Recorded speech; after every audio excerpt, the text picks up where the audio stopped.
આજે આપણે chapter 1ના MCQ વિશે વાત કરીશું। ફર્સ્ટ ક્વેશ્ચન લીધો છે મેં, ચોરસના સામસામેના બે ખૂણા પર વિદ્યુતભાર કેપિટલ Q મૂકેલ છે, બાકીના બે ખૂણા પર વિદ્યુતભાર સ્મોલ q મૂકેલ છે।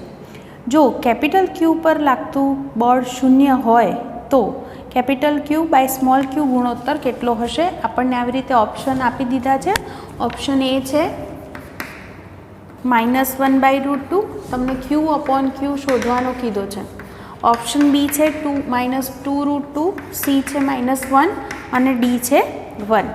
આપણને એવું કીધું અહીંયા આગળ કે આપણી પાસે ચોરસ છે, તો હું અહીંયા આગળ વિચાર કરું કે મારી પાસે આવો એક ચોરસ છે, સામે બે કેપિટલ Q વિદ્યુતભાર છે, અહીંયા આગળ સ્મોલ q।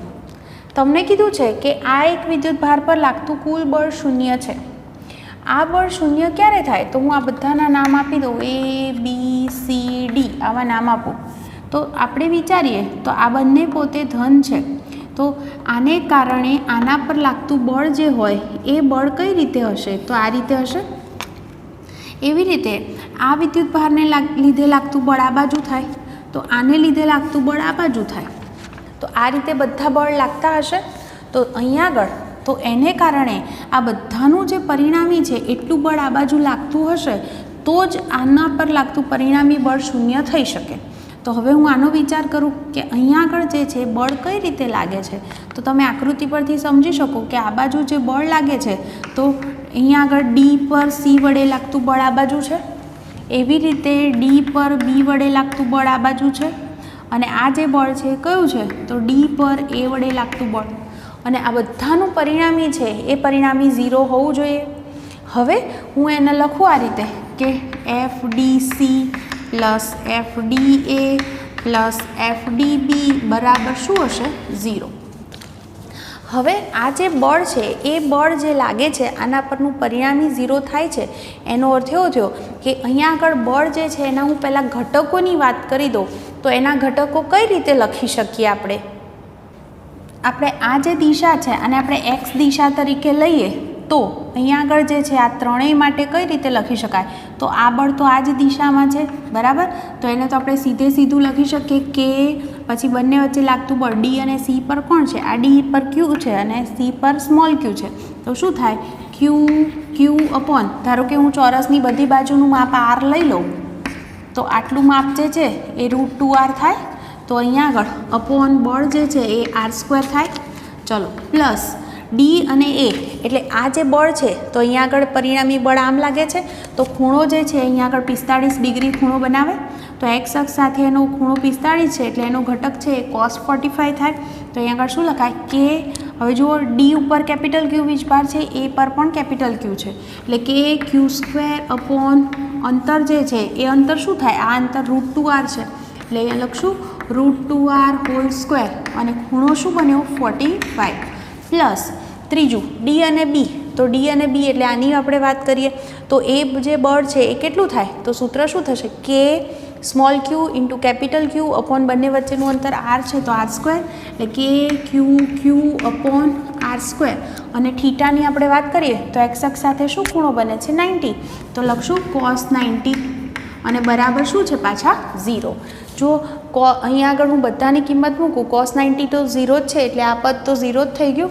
તો હવે પરિણામી જે વધશે એની અંદરથી કોમન શું છે? કે q અપોન r² કોમન, પહેલામાંથી શું વધશે? સ્મોલ q, બીજામાંથી શું વધશે? કેપિટલ Q વધશે અને √2² છે એટલે 2 વધશે, પછી cos 45 છે એની કિંમત છે 1/√2, આ પદ તો 0 જ થઈ ગયું, બરાબર 0। જો આને હું બરાબરની આ બાજુ લઈ જાઉં એટલે 0 થઈ જશે, તો q પ્લસ q/2√2 બરાબર 0। મારે q/q શોધવો છે એટલે હું બરાબરની આ બાજુ આને લઈ જાઉં તો બરાબર -q, તો હવે આ બંનેની જગ્યા બદલી નાખો તો q અપોન q બરાબર શું આવશે? -2√2। જો આપણો જે આન્સર બી હતો એ આવી ગયો, એટલે અહીંયા આગળ આના પર લાગતું પરિણામી બળ શૂન્ય હતું, તો આપણે દિશા બળ સદિશ રાશિ છે એ દિશા માટે આપણે આને x દિશા તરીકે લઈ લીધી, તો એ પ્રમાણે બાકીના જે છે એના ઘટકો કઈ રીતે ભાગ ભજવે છે એ લઈ અને એના પરથી આ રીતે આપણે ગણી શકીશું, બરાબર। હવે ક્વેશ્ચન 2ની હું વાત કરી દઉં।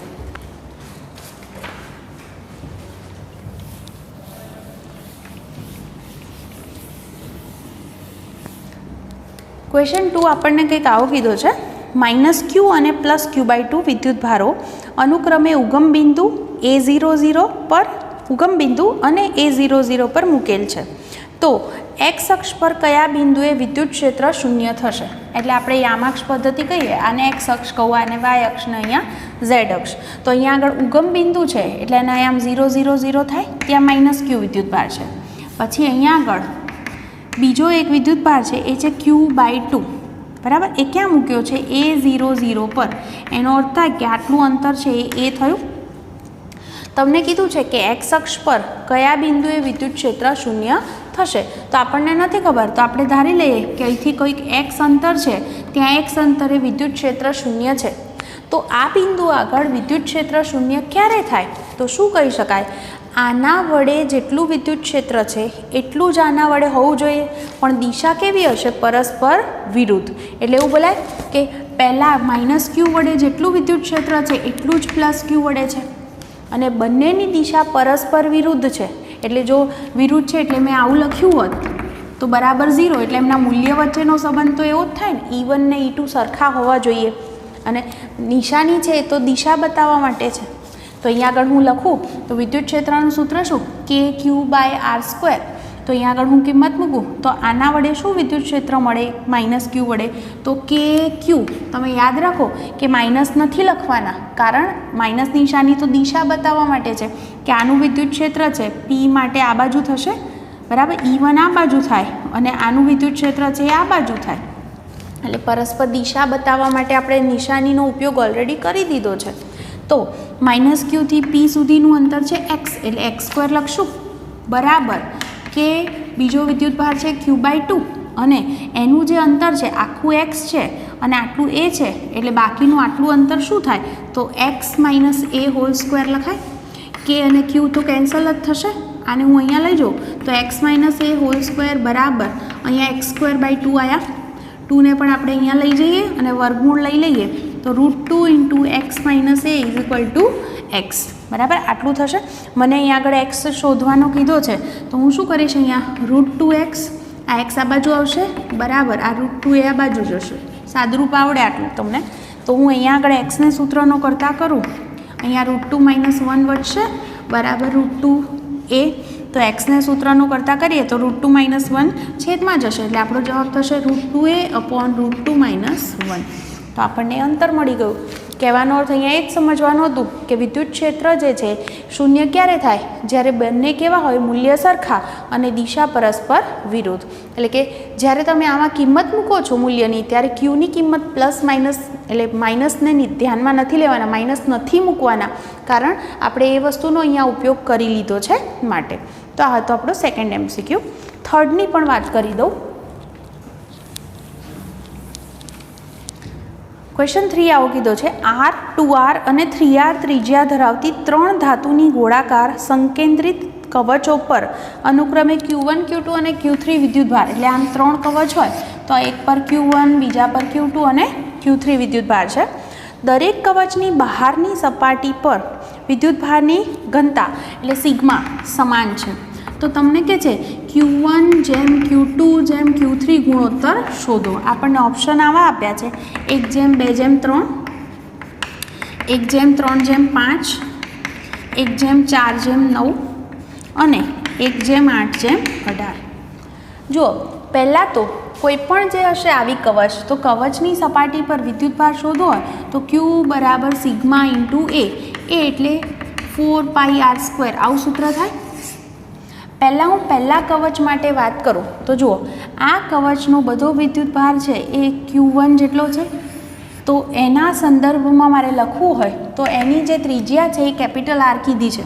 તો શું થશે? આમાં કિંમત મૂકું તો 4πR², એટલે કે મને Q1ની કિંમત આવી મળી. આ પહેલું રિઝલ્ટ મળી ગયું. હવે બીજા કવચની સપાટી પર Q2 વિદ્યુતભાર છે, તો આ કવચ 1 માટે લખ્યું આપણે. હવે કવચ 2 માટે લખીએ તો કવચ 2 માટે ટોટલ વિદ્યુતભાર ખાલી Q2 ન કહેવાય, ટોટલ વિદ્યુતભાર Q1 + Q2 થશે, કારણ અહીંયા Q1 પણ આવી ગયો ને એની અંદર જ.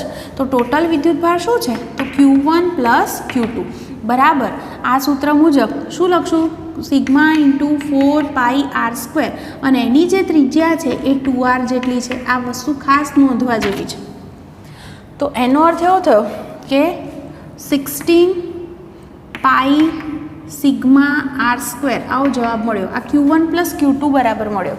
તો હું આમાંથી Q2ને સૂત્રનો કરતા કરું તો Q1 આ બાજુ જાય, Q1 4 છે તો 16 - 4 એટલે થશે 12. તો બીજું રિઝલ્ટ Q2 આપણને આટલું મળ્યું.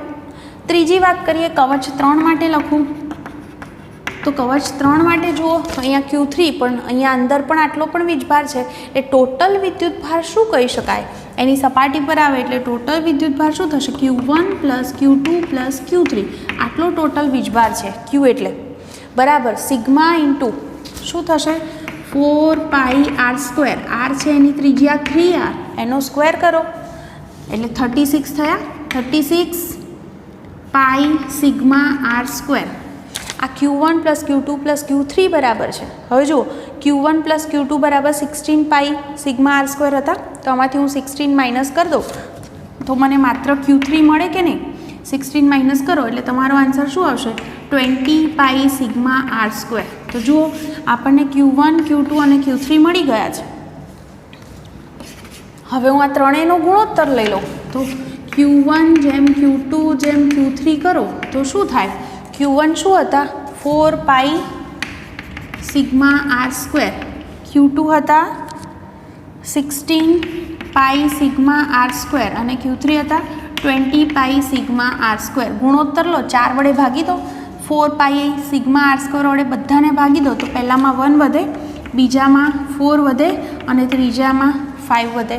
તો આપણો જે આન્સર છે એ 1/4/5. હવે આની અંદર આપણને આવું ઓપ્શન આપ્યું નથી. સોરી Q2 છે એ Q2 12 છે અહીંયા, સોરી, એટલે અહીંયા 3 આવશે. તો અહીંયા આગળ જે છે એ આપણને આવો જવાબ બી મળી ગયો. Q2 16 નહીં પણ 12π સિગ્મા r² હતા. તો આ મૂકો તો તમને ત્રણેયનો ગુણોત્તર આટલો મળી જશે. તો આ હતું આપણું 3rd ક્વેશ્ચન. હવે 4th ક્વેશ્ચન.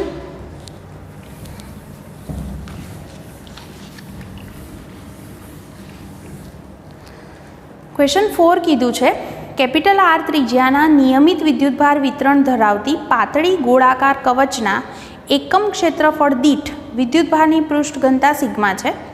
તે 2 અર્ધગોળાકાર કવચની બનેલી છે. એટલે આવી સ્થિતિ કીધી છે. હવે એમ કહે છે એટલે અહીંયા આગળ બળ જે છે આમ આપણને દર્શાવેલા પણ છે, અને તેને આકૃતિમાં દર્શાવ્યા મુજબ F બળ વડે પકડી રાખવામાં આવે છે. એટલે આમ કરીને આપણે એને પકડી રાખ્યું છે. તો એ F શું હશે? એ F કોના સમપ્રમાણમાં હશે એવું આપણને પૂછ્યું છે. અને ઓપ્શન આપણને આપ્યા છે σ² r²/ε0, σ² r/ε0, σ²/ε0r અને σ²/ε0r². હવે જુઓ અહીંયા આગળ જે બળ જે લાગે છે, જે એને જકડી રાખવા માટે લાગે છે, તો એ જે બળ છે એ F બરાબર આપણે સૂત્ર લખી શકીએ QE. Q શોધવું હોય તો Q બરાબર સિગ્મા ઇન્ટુ A. એ એટલે પૃષ્ઠ ક્ષેત્રફળ. અહીંયા અર્ધ કવચ છે એટલે ક્ષેત્રફળ થશે 2πr². અને વિદ્યુત ક્ષેત્ર આપણે એક થિયરીમાં પણ ભણી ગયા કે વિદ્યુત ક્ષેત્ર આપણને શું મળે? તો σ/ε0. તો આ બળનો શું જવાબ મળ્યો આપણને? 2π σ² r²/ε0. એટલે કહેવાય F ચલે છે σ² r²/ε0, જે ઓપ્શન એ છે. માત્ર મેં F બરાબર QE લઈને જ ઉપયોગ કર્યો છે. અર્ધ કવચ હતી એટલે આ જે બળ થયું અર્ધ કવચ માટે જ કીધું છે. તો જે ક્ષેત્રફળ છે એ પૃષ્ઠ 4πr² હોય તો અડધું છે એટલે 2πr² થશે. તો આ ક્વેશ્ચન 4 આ રીતે થઈ જશે. ક્વેશ્ચન 5. આકૃતિમાં દર્શાવ્યા પ્રમાણે નક્કર ગોળામાં નિયમિત વિદ્યુતભારનું કદ વિતરણ છે. તેમાંથી એક નાનો ગોળાકાર વિતરણ ધરાવતો ગોળો દૂર કરવામાં આવે છે. તો ખાલી જગ્યામાં વિદ્યુત ક્ષેત્ર શું હશે? તમને કંઈક આવી આકૃતિ કીધી છે. આ એક ગોળો છે જેની અંદર બીજો છે, એટલે મતલબ આટલો ભાગ કાપી લેવાનો છે એટલે આટલો જ બચશે. તો તમને કીધું છે કે કેટલું ત્યાં વિદ્યુત ક્ષેત્ર હશે. તમને જો યાદ હોય તો ગોળાના કિસ્સામાં જે વિદ્યુત ક્ષેત્ર છે એનું સૂત્ર આપણે આવું લખીએ છીએ ρr/3ε0. તો જુઓ જો હું એવું કરું કે આ જે ભાગ છે તો એના લીધે મળતું વિદ્યુત ક્ષેત્ર આટલું હોય અને આ જે ભાગ છે એ પણ ગોળો જ છે તો એના લીધે મળતું વિદ્યુત ક્ષેત્ર પણ આટલું જ હોય, પણ આર અલગ છે તો આટલો ભાગ હું કાપી લઉં તો બાકીના ભાગ વડે શું વિદ્યુત ક્ષેત્ર મળે તો માઇનસ રો, હું એને આર ડેશ નામ આપું તો અપોન 3ε0 મળે. આટલું જ કર્યું. પહેલાં સમગ્ર ભાગ વડે મળતું વિદ્યુત ક્ષેત્ર લખ્યું. માઇનસ કેમ આટલું કર્યું? કારણ કે હું આટલો ભાગ કાઢી લઉં તો એનું આપણે માઇનસ કરી દેવું પડે, તો પરિણામી બાકી જે ભાગ બચ્યો છે એનું મને વિદ્યુત ક્ષેત્ર મળે. તો એ શું મળશે? Row upon 3ε0 into R minus R dash. તો આર માઇનસ આર ડેશ જે છે એ પરિણામી તમને કંઈક કિંમત જ મળવાની છે. એનો અર્થ બધા જ જે પદ છે એ કંઈક ફિક્સ કિંમત તમને મળશે. એટલા માટે અહીંયા આગળ આપણને જે ઓપ્શન આપ્યા છે એ પ્રમાણે વિદ્યુત ક્ષેત્ર કેવું હશે તો નિયમિત અને અશૂન્ય, શૂન્ય નથી, અને કેવું મળ્યું છે આપણને એક સરખું. એટલે શું કહીશું? નિયમિત છે અને સાથે સાથે અશૂન્ય છે એમ પણ કહી શકાય. ક્વેશ્ચન 6 કીધો છે, એક બંધ સપાટીમાં દાખલ થતું અને બહાર આવતું ફ્લક્સ અનુક્રમે φ1 અને φ2 છે, તો એના વડે ઘેરાતો વિદ્યુતભાર કેટલો? તમને યાદ હશે કે જ્યારે આપણે ફ્લક્સ ભણ્યા હતા ત્યારે પણ આપણે આ વાત કરી ગયા છીએ. અને કોઈ પણ વિદ્યુતભાર હોય, ધન વિદ્યુતભાર હોય તો એની ક્ષેત્ર રેખા નીકળતી હોય. તો જો ફ્લક્સ બહાર નીકળતું હોય તો બહાર નીકળતું જે ફ્લક્સ હોય એને આપણે ધન ગણીએ છીએ, તો અંદર જતું જે ફ્લક્સ હોય એને આપણે ઋણ ગણીએ છીએ. ઋણ માટે ક્ષેત્ર રેખા જેમ અંદર જાય તો અંદર માટે ફ્લક્સને કેવું ગણીએ છીએ? ઋણ. જુઓ અહીંયા આગળ આપણને દાખલ થતું એટલે અંદર જતું જે ફ્લક્સ છે એને φ1 કીધું છે અને બહાર આવતું ફ્લક્સ છે એને φ2 કીધું છે. તો આનું જે નેટ જે ફ્લક્સ થશે એ નેટ ફ્લક્સ શું થાય? તો અહીંયા આગળ લખી શકાય φ2 માઇનસ φ1 જેટલું થશે. હવે આપણે ગોસનો નિયમ ભણ્યા હતા એ પ્રમાણે φ બરાબર સિગ્મા ક્યુ અપોન ε0, તો ક્યુને સૂત્રનું કરતા કરો તો φ ઇન્ટુ ε0 થાય. φની વેલ્યુ આપણને કીધી છે φ2 માઇનસ φ1, તો એ આપણે મૂકી દઈએ. અહીંયા આગળ મેં φ2 અને φ1 પદમાં કીધું છે, એની બદલે કિંમત પણ આપી હોય કે ફ્લક્સ આટલું છે, આ ફ્લક્સ આટલું છે, પરિણામી શોધો વિદ્યુતભાર, તો તમારે એમની કિંમત મૂકવાની. ε0 થી ગુણી દો તો તમને વિદ્યુતભાર મળી જાય. ટૂંકમાં તમારે ધ્યાન આટલું જ રાખવાનું, બહાર નીકળતું ફ્લક્સ ધન કહેવાનું તો અંદર જતું એને ઋણ. એટલે પરિણામી જે જવાબ છે એ તમને આ રીતે મળી જશે. તો આ તો જવાબ. નેક્સ્ટ કીધું કે એક નાના ઘનફળમાં વિદ્યુતભારનું નિયમિત કદ વિતરણ છે. આ ઘનફળને 10 સેન્ટીમીટર ત્રિજ્યાના ગોળામાં સમાયેલ કુલ વિદ્યુતભાર વડે મળતું ફ્લક્સ 20 વોલ્ટમીટર છે. તો તેને સંકેન્દ્રિત 20 સેન્ટીમીટર ગોળા વડે મળતું ફ્લક્સ કેટલું? ઓપ્શન છે 20, 25, 40 અને 200. જુઓ ફરીથી, નાના ઘનફળમાં વિદ્યુતભારનું નિયમિત કદ વિતરણ છે. એટલે વિતરણ જે છે એક સમાન છે. ઘનફળને 10 સેન્ટીમીટર ત્રિજ્યાના ગોળામાં સમાયેલ કુલ વિદ્યુતભાર વડે મળતું ફ્લક્સ કેટલું છે? 20 વોલ્ટ ઇન્ટુ મીટર. 10 સેન્ટીમીટર ત્રિજ્યા માટે તમને એવું કીધું છે કે જો હું એવું કરું ને કે આમાંથી આની આસપાસ જો ગાઉસિયન પૃષ્ઠ દોરું તો 10 સેન્ટીમીટર ત્રિજ્યાવાળું દોરું ને તો મને ફ્લક્સ 20 વોલ્ટ મીટર મળે છે. તો બીજી વાર એમ કહે છે કે 20 સેન્ટીમીટર હોય તો ત્યારે તમને શું મળશે ફ્લક્સ? હવે યાદ કરો, આપણે જે ફ્લક્સનું સૂત્ર લીધું આ φ બરાબર સિગ્મા ક્યુ અપોન ε0. એટલે ફ્લક્સ છે એ બંધ ગાળા વડે ઘેરાતા વિદ્યુતભાર પર આધાર રાખે છે. તમે ગોસિયન સપાટી જે છે એ ગમે તે આકારની પણ પસંદ કરી શકો છો. ઘણીવાર આપણે નળાકાર આકારની પણ પસંદ કરીએ છીએ ગોસિયન સપાટી. તો તમે એનું પરિમાણ કયું લીધું છે, એનો આકાર કયો લીધો છે એના પર ફ્લક્સ આધાર રાખતું નથી. ફ્લક્સ માત્ર ઘેરાતા વિદ્યુતભાર પર આધાર રાખશે. તો અહીંયા આગળ જે તમે 10 સેન્ટીમીટરનું પૃષ્ઠ લો કે 20નું પૃષ્ઠ લો, જે વિદ્યુતભાર છે એ તો બદલાતો નથી. જો વિદ્યુતભાર નહીં બદલાય તો ફ્લક્સ પણ બદલાશે નહીં. માટે આનો જવાબ આપણને 20 વોલ્ટ મીટર જ મળશે. પ્રશ્ન નંબર 8 કીધો, કેપિટલ આર ત્રિજ્યાના ગોળાકારની કદ વિદ્યુતભાર ઘનતા આલ્ફા r² વડે રજૂ થાય છે. તો ગોળામાંનો કુલ વિદ્યુતભાર આપણને શોધવાનો કીધો છે. જુઓ તમને અહીંયા આગળ કઈ રાશિ આપી? કદ ઘનતા. કદ ઘનતા એટલે રો લખાય એ આપી છે આલ્ફા r². તો ગોળાનો કુલ વિદ્યુતભાર શોધવો છે. ઓપ્શન છે 4/3 પાઈ r³ આલ્ફા, પછી 4/6 પાઈ r³ આલ્ફા, 4/5 પાઈ r⁵ આલ્ફા અને 0. આર ત્રિજ્યાનો ગોળો છે, આ કેપિટલ આર ત્રિજ્યાનો ગોળો, એની તમને નિયમિત કદ ઘનતા આપી છે. કુલ વિદ્યુતભાર શોધવો છે. તો હું એક કામ કરી શકું પહેલાં કે અહીંથી આર અંતરે હું અહીંયા આગળ ડીઆર જાડાઈ છે એ ડીઆર જાડાઈનું અહીંયા આગળ આટલું એક આપણે આટલો ભાગ એટલી રિંગ વિચારીએ, એની અંદર રહેલો હું વિદ્યુતભાર શોધી કાઢું, પછી હું એનું સંકલન લઈ લઉં તો મને કુલ વિદ્યુતભાર મળી શકે. તો અહીંયા આગળ આર ત્રિજ્યાની અને ડીઆર જાડાઈ છે એની આપણે રિંગ લઈએ તો એમાં સમાયેલો પહેલાં હું વિદ્યુતભાર લખું તો વિદ્યુતભાર ડી ક્યુ બરાબર આપણે કદ ઘનતાની વ્યાખ્યાની અંદર શું ભણ્યા હતા કે કેટલો વિદ્યુતભાર હોય તો આપણે લખી શકીએ અહીંયા આગળ રો ઇન્ટુ એની અંદર રહેલો વિદ્યુતભાર એનું જે કદ છે તો રો ઇન્ટુ એનું કદ શું થશે તો એ થશે 4πr² dr. આમાં રોની કિંમત છે આલ્ફા r², તો અહીંયા આરની 4 ઘાત થઈ જાય એટલે 4π આલ્ફા આરની 4 ઘાત લખી દઉં તો આ વિદ્યુતભાર થયો. તો કુલ શોધવા માટે હું શું કરી દઈશ, આનું સંકલન કરો તો 4π આલ્ફા અચળ છે એટલે ખાલી કોનું સંકલન આવશે r⁴નું, અને લિમિટ શું આવશે તો અહીંથી શરૂ કરીને અહીં સુધીની વાત છે એટલે 0થી શરૂ કરી અને કેપિટલ R, તો લિમિટ મૂકી દઈશું આપણે 0થી કેપિટલ R. સિમ્પલ વસ્તુ છે, આરની 4 ઘાત છે એટલે સંકલન 5 ઘાત થશે divided by 5, upper limit minus lower limit, તો જવાબ થઈ જશે 4/5 પાઈ આલ્ફા r⁵/5. તો આટલો જે છે એની અંદર કુલ વિદ્યુતભાર છે એમ આપણે કહી શકીએ. અહીંયા આગળ 5 લઈ લીધા છે મેં, એટલે આપણો જે જવાબ છે એ થશે સી. ટૂંકમાં આપણે એક કવચ લીધી આર ત્રિજ્યાની અને ડીઆર જાડાઈની, તો એનો વિદ્યુતભાર ગણી અને પછી એનું સંકલન કર્યું છે. વિદ્યુતભાર જે છે અહીંયા આગળ કદ ઘનતા સમાન છે એટલે રો ઇન્ટુ વી, રો અચળ છે આટલો, અને કદ છે એ કવચના કદનું સૂત્ર શું થાય 4πr² dr, એનો આપણે ઉપયોગ કર્યો. નેક્સ્ટ ક્વેશ્ચન પર જઈએ 9.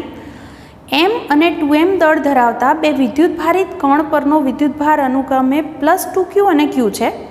બંને કણ સમાન વિદ્યુત ક્ષેત્રમાં એકબીજાથી દૂર અંતરે મૂકેલા છે. બંને કણને ટી સમય માટે ગતિ કરવા માટે મુક્ત કરતા એમની ગતિ ઉર્જાનો ગુણોત્તર શોધો. જુઓ અહીંયા આગળ આપણને બે કણ છે અને બંનેની ગતિ ઉર્જાનો ગુણોત્તર શોધવાનો કીધો છે. બંનેને વિદ્યુત ક્ષેત્રમાં છે એવું પણ કહી દીધું છે, વિદ્યુત ક્ષેત્ર સમાન છે. પહેલો જે કણ છે ને એનું દળ m છે અને વીજભાર 2q છે.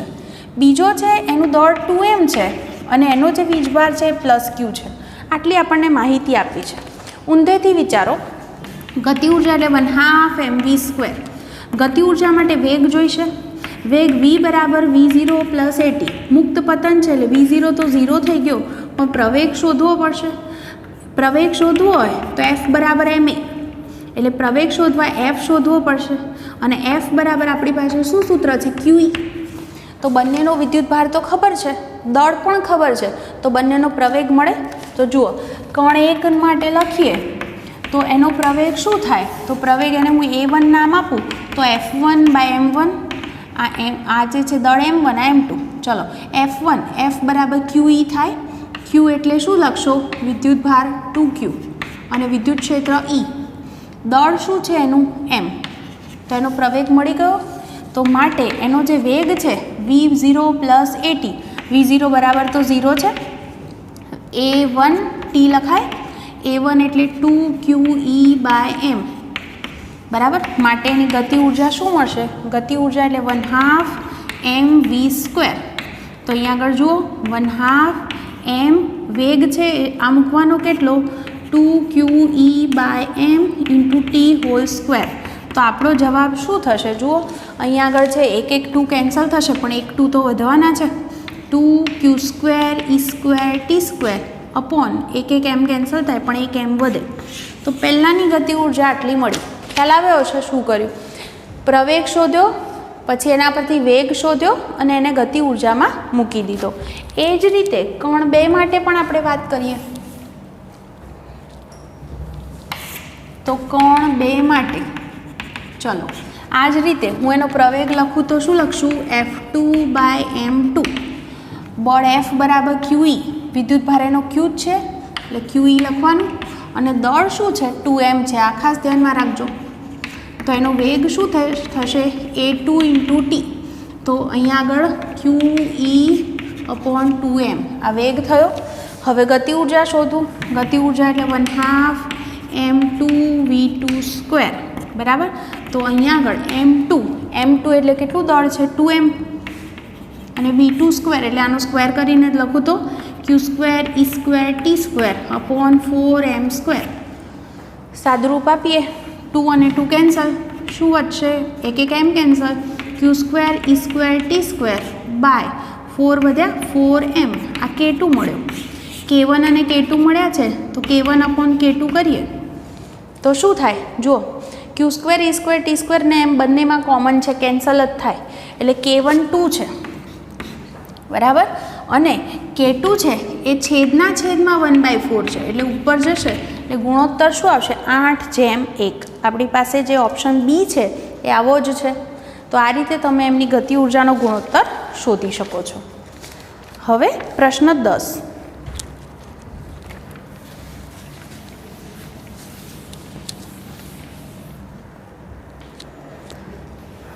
એક વિદ્યુતભારિત ગોળાની સપાટી પરની પૃષ્ઠ વિદ્યુતભાર ઘનતા તમને 0.7 કુલમ/મીટર² આપી છે.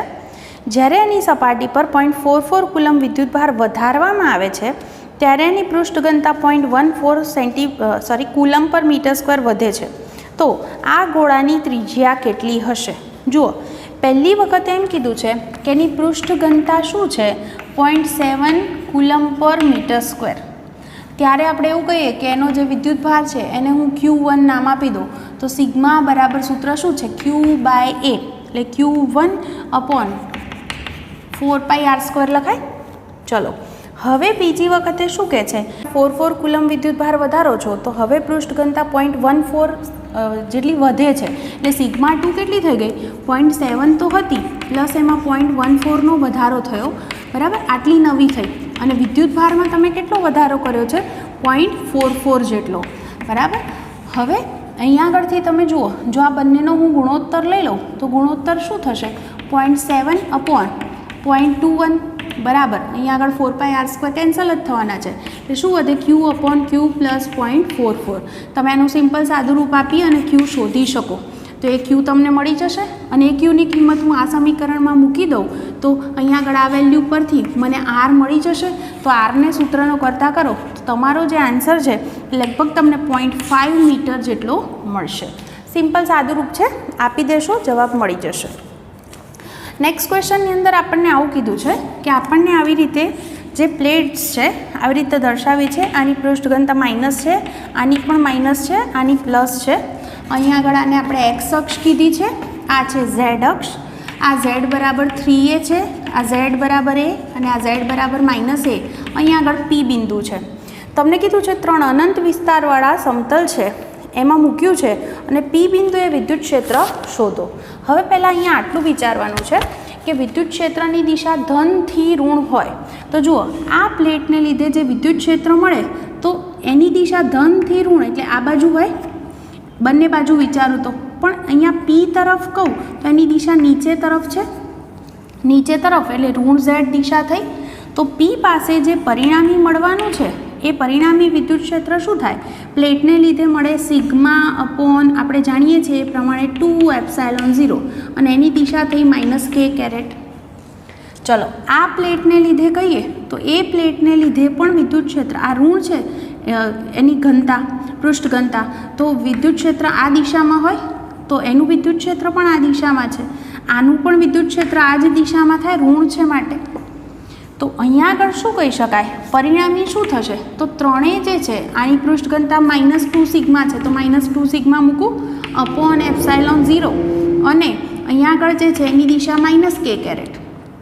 આની અંદર પણ પૃષ્ઠ ઘનતા -σ/ε0 અને દિશા થશે -k². એટલે પરિણામી શું થાય 2, 3 અને 4.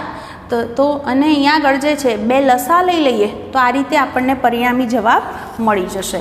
તો માત્ર આની અંદર આટલું જ સમજવાનું હતું. તમારો જે આન્સર છે એ આન્સર આવશે, હું તમને કહી દઉં આન્સર નંબર 11.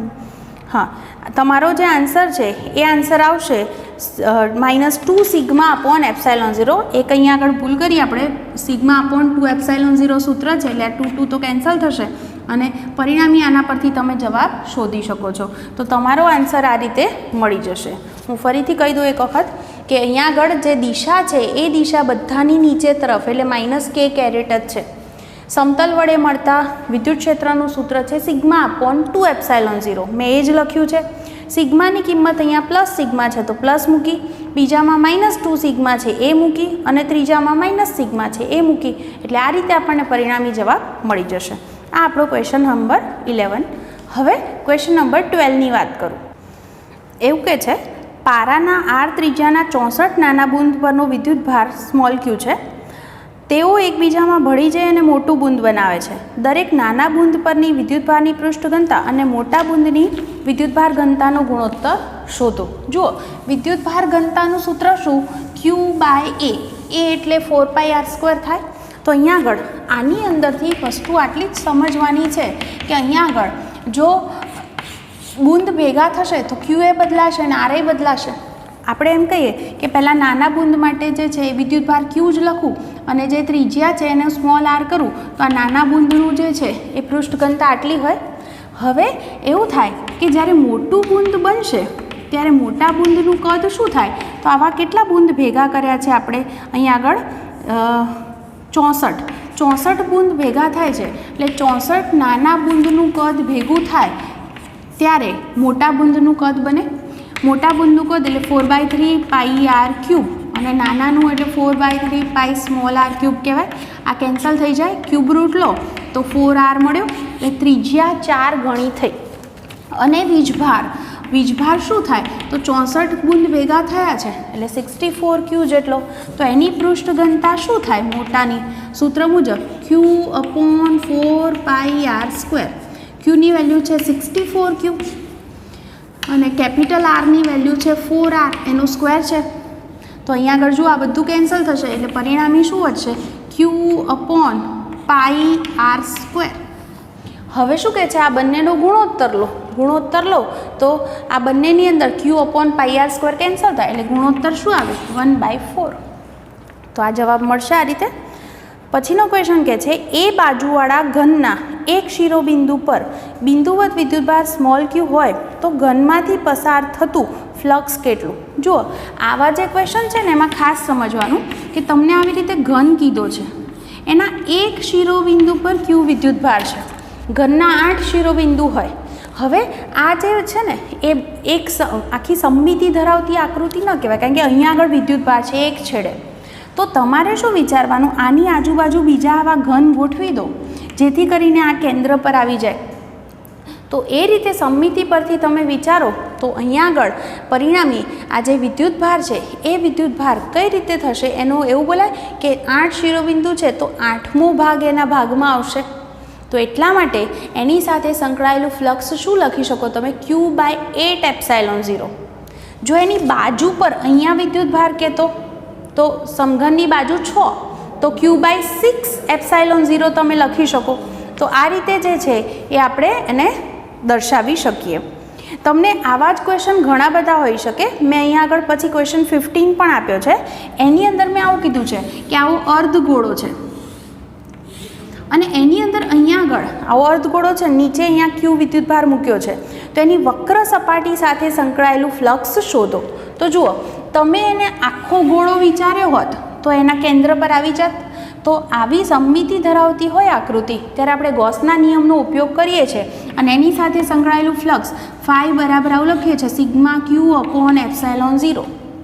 પણ આ તો આખો ગોળો હોય તો લખાય ને, તો અડધો હોય તો શું થઈ જશે? ફ્લક્સ જે છે એ શું થઈ જાય? અહીંયા આગળ આના કરતાં પરિણામી જવાબ અડધો થઈ જાય.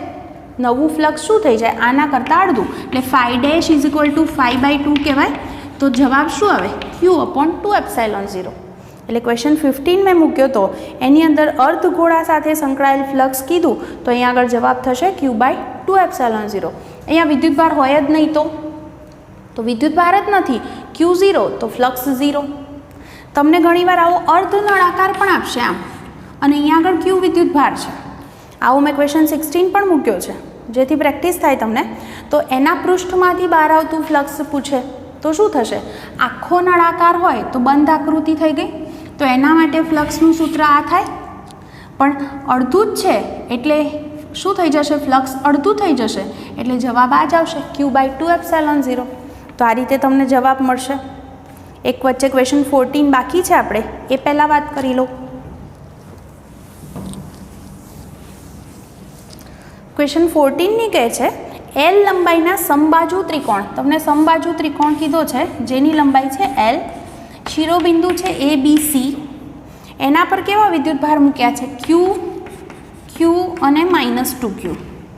તો એમ કે છે ડાયપોલ મોમેન્ટ પરિણામી શોધો.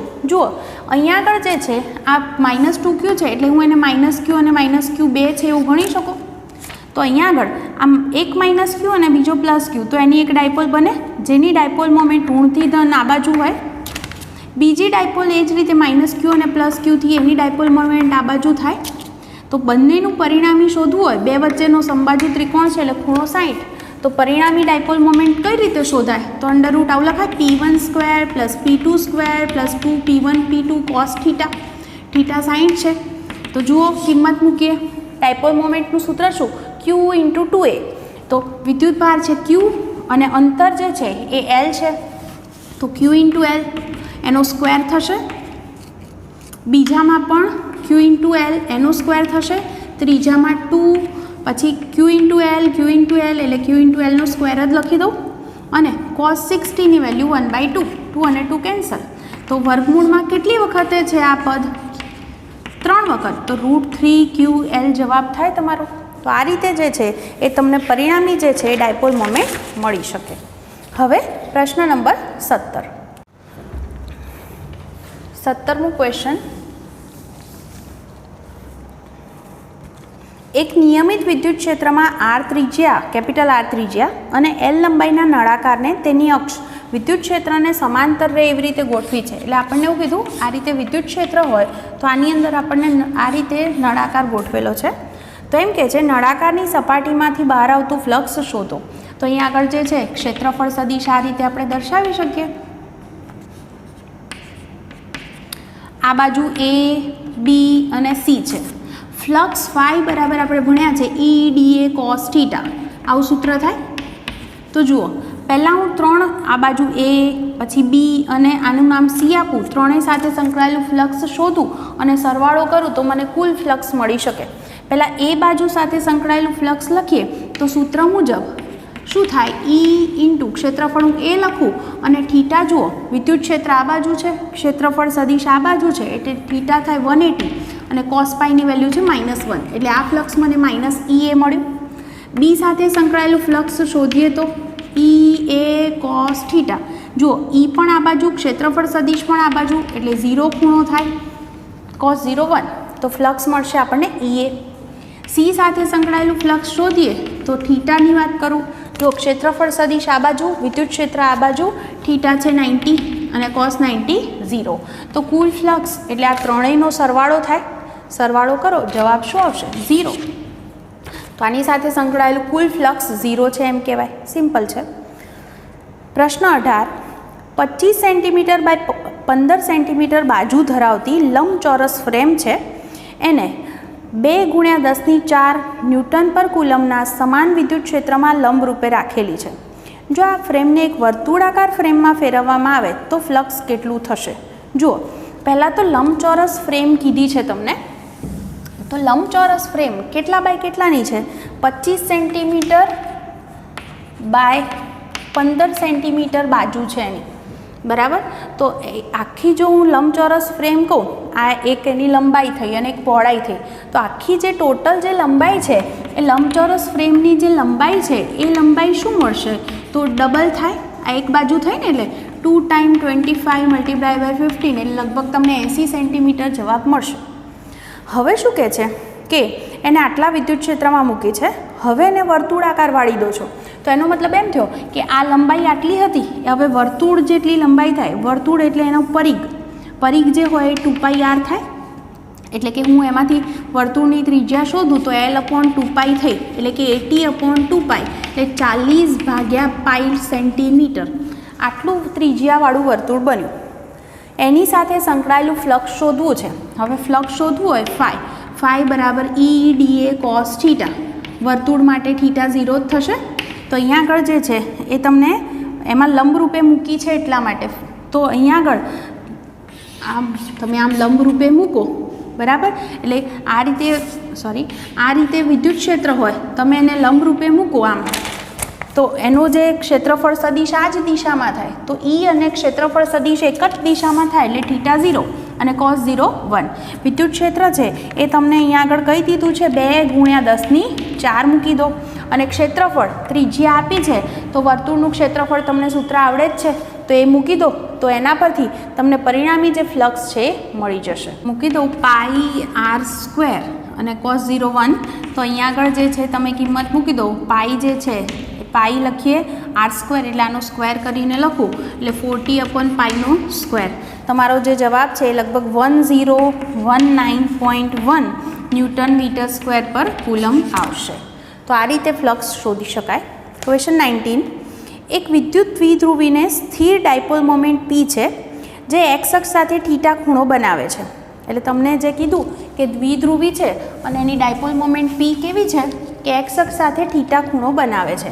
એટલે આવી સ્થિતિ થઈ. તો એનો આ ઘટક x ઘટક કહેવાય, આ y ઘટક કહેવાય. તો જ્યારે એને વિદ્યુત ક્ષેત્ર E1 બરાબર EI કેરેટ કીધું છે એમાં, અને E2 બરાબર કીધું છે √3 E1 જે કેરેટમાં મૂકતા. પહેલાં આમાં મૂક્યું ત્યારે ટોર્ક લાગે છે τ k કેરેટ, અને આમાં મૂકો છો ત્યારે ટોર્ક લાગે છે T2, બરાબર, જ્યાં T2 બરાબર -T1 છે. તો થીટા શોધવાનો કીધો છે. પહેલાં જુઓ અહીંયા આગળ કે અહીંયા આગળ જે છે અહીંયા ડાયપોલ મોમેન્ટ P છે તો એના બે ઘટક થાય PXI + PYJ.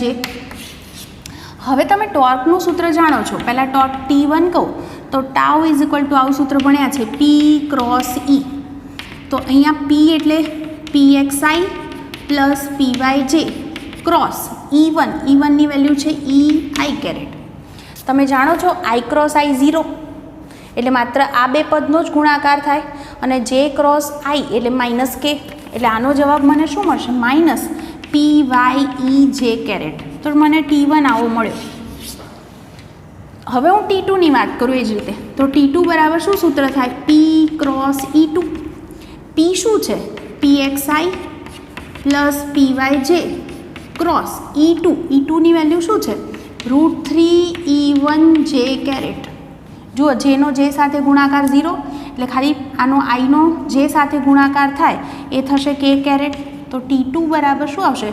PX √3 E1 અને I × J એટલે k. હવે જુઓ, આપણને એક સંબંધ કીધો છે કે T2 બરાબર -T1. તો આની અંદર હું મૂકું કે T2 બરાબર -T1 છે. T2 એટલે શું મૂકવાના?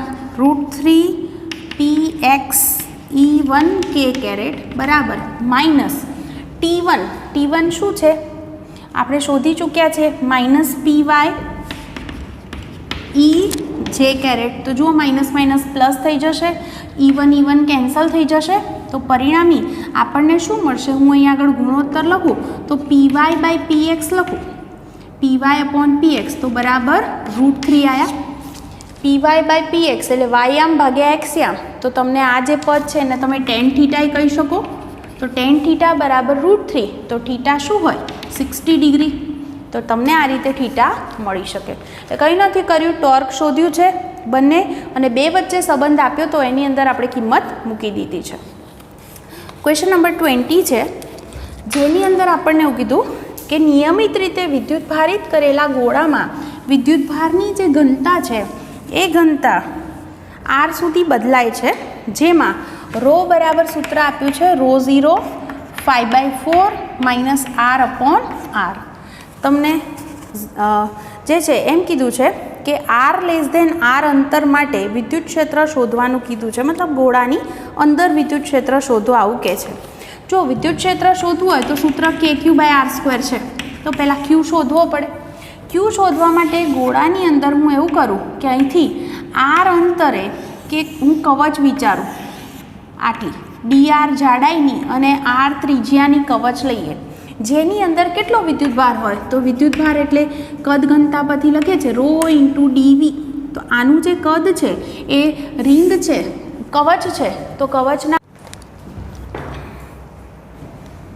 4πr² dr. અને પછી કુલ ક્યુ શોધવા માટે આપણે શું કરી દઈશું? આનું સંકલનની અંદર રોની કિંમત શું છે? ρ0 × 5/4 - r/r. અને આ પદ તો ખરું જ,